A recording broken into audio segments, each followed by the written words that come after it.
आपने एक शब्द सुना होगा, हलचल। आजकल देश की राजनीति में हर तरफ हलचल तेज है। आम आदमी पार्टी में हार के बाद हलचल है, बीजेपी में नए मुख्यमंत्री के नाम को लेकर हलचल है। ऐसी ही एक सियासी हलचल दिल्ली से 1244 किलोमीटर दूर महाराष्ट्र में भी है। महाराष्ट्र की सियासी हलचल का केंद्र है एक वीडियो। दिल्ली के महाराष्ट्र सदन में 18वें अखिल भारतीय मराठी साहित्य सम्मेलन का आयोजन हुआ। इस सम्मेलन में महाराष्ट्र के डिप्टी सीएम एकनाथ शिंदे को महादजी शिंदे राष्ट्रीय गौरव अवार्ड से सम्मानित किया गया। शिंदे ने इसे अपने लिए बड़ा सम्मान बताया, लेकिन खबर ये नहीं है कि एकनाथ शिंदे को सम्मान मिला, बल्कि खबर यह है कि एकनाथ शिंदे को शरद पवार ने सम्मानित किया है। खबर यह है कि शरद पवार और एकनाथ शिंदे एक साथ एक मंच पर थे और यही बात उद्धव ठाकरे वाली शिवसेना को पसंद नहीं आई। शरद पवार ने जैसे ही एकनाथ शिंदे को सम्मानित किया, उद्धव गुट का पारा हाई हो गया। संजय राउत ने शरद पवार के शिंदे को सम्मानित करने पर सवाल उठाए और शक व्यक्त किया। हम आपको संजय राउत का बयान भी सुनवाएंगे और इस पर हो रही राजनीति के बारे में भी बताएंगे, लेकिन पहले आपको संजय राउत के बयान के कुछ शब्दों पर गौर करने की जरूरत है। संजय राउत ने बेईमानी, गुगली, हिट विकेट, अस्मिता, स्वाभिमान और आघात जैसे शब्दों के जरिए अपने ही महाविकास आघाड़ी गठबंधन के बड़े पार्टनर पर सवाल उठाया। जिस शिंदे पर शिवसेना उद्धव गुट आरोप लगाता रहा है कि उन्होंने शिवसेना के साथ धोखा किया है, उसी के साथ अगर शरद पवार खड़े हैं तो इसे शरद पवार की बड़ी गुगली कहा जा सकता है, जिसको लेकर शिवसेना हमलावर है। गेल्या काही काळामध्ये महाराष्ट्राचं राजकारण हे फार विचित्र दिशेने चाललेलं आहे। कोण कोणाला गुगली टाकते आणि कोण स्वतःच हिट विकेट होत आहेत हे पुन्हा एकदा समजून घ्यावं लागेल। खरं म्हणजे ज्या एकनाथ शिंदे यांनी महाराष्ट्राचं सरकार पाडलं, बेईमानी केली, त्यांच्या कार्यक्रमाला शरद पवारांनी नाही जायला पाहिजे, ही आमची भावना आहे। महाराष्ट्रातल्या लोकांसमोर आम्ही कोणत्याच तोंडानं जाणार, तर त्यांना अशा प्रकारचे सन्मान आपल्या हातून देणं हे महाराष्ट्राच्या अस्मितेला आणि स्वाभिमानाला धक्का लावणार आहे। महाराष्ट्र की राजनीति इस समय देश में सबसे ज्यादा उलझी हुई दिख रही है। किसी सियासी दल के मन में क्या चल रहा है, ये अबूझ पहेली की तरह है। ऐसा क्यों, अब आपको इसकी डिटेल भी दे देते हैं। पहला ये कि महाराष्ट्र में एकनाथ शिंदे के बीजेपी से नाराज होने की खबरें आ रही हैं। कम से कम 2 बार कैबिनेट बैठक से शिंदे ने दूरी बनाई है। सवाल है कि क्या एकनाथ शिंदे बीजेपी सरकार से नाराज है। दूसरा ये कि शिवसेना यूबीटी और शरद पवार वाली एनसीपी ने महाराष्ट्र में आने वाले स्थानीय निकाय चुनाव अकेले लड़ने के संकेत दिए हैं, यानी एक ही गठबंधन की 2 पार्टियां अलग अलग चुनाव लड़ने का मन बना रही हैं। सवाल है कि क्या दोनों में सब कुछ ठीक नहीं है। तीसरा ये कि विपक्षी गठबंधन इंडिया का भविष्य कैसा होगा, इस पर दरार बढ़ रही है। कांग्रेस, आप, समाजवादी पार्टी, तृणमूल कांग्रेस के बीच की रस्साकशी जग जाहिर है।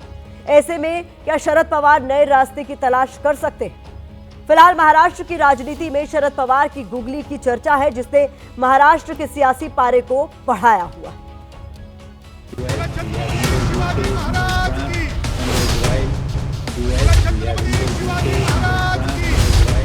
महाराष्ट्र की सियासत में सम्मान पर सवाल उठा है।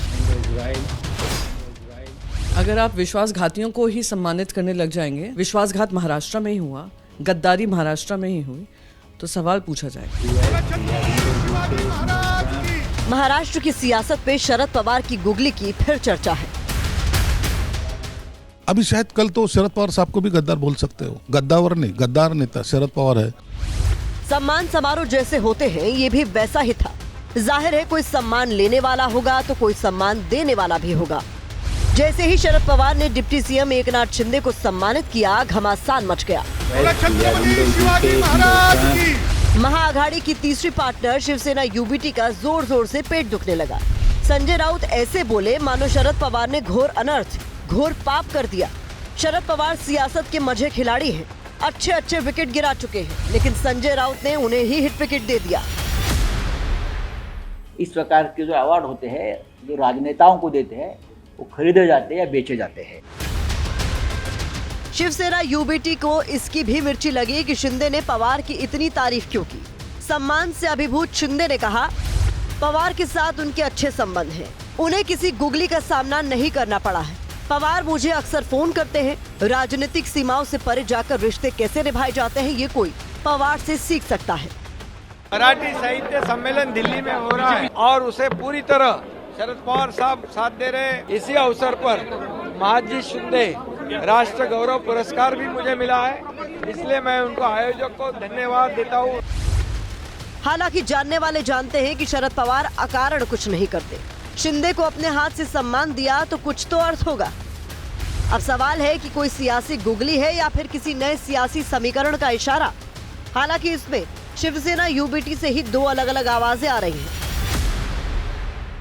जिन्होंने पार्टी तोड़ी उसका सम्मान नहीं होना चाहिए, लेकिन अभी शरद पवार जी जो है वो छोटे नेता नहीं है, वो बड़े नेता है। अभी अगर उन्हें किसी एनजीओ ने बुलाया होगा और सम्मान करने के लिए तो ये उनका लुकआउट है। परम विश्वासघाती अवार्ड दिया होगा अगर शरद पवार जी ने, तो मैं उसको वेलकम कर लूँगा। तो अगर आप उन ऐसी व्यक्ति को सम्मानित करते हैं जिन्होंने इस तरीके की घिनौनी राजनीति महाराष्ट्र में शुरू की, वो मैं मानती हूँ कि हमें तो इमोशनली हर्ट किया ही है, पर तमाम महाराष्ट्र के वासियों को भी उन्होंने दुखी किया है। असल में जिस समारोह में सम्मान पर यह सियासत हुई उसे पुणे की सरहद संस्था ने कराया था।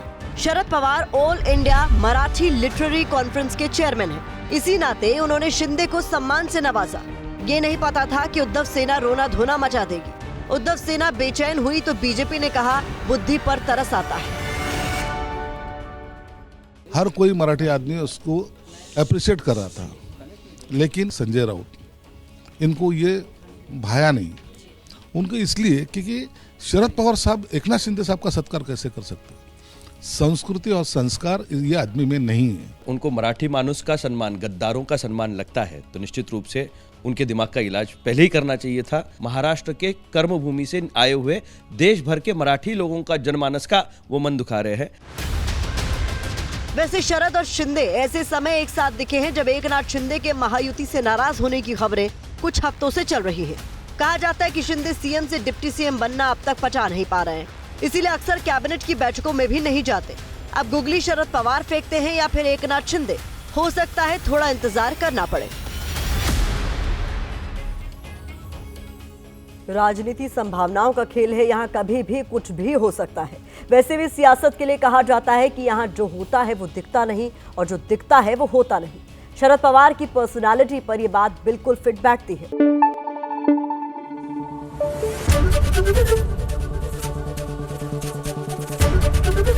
एबीपी न्यूज आपको रखे आगे।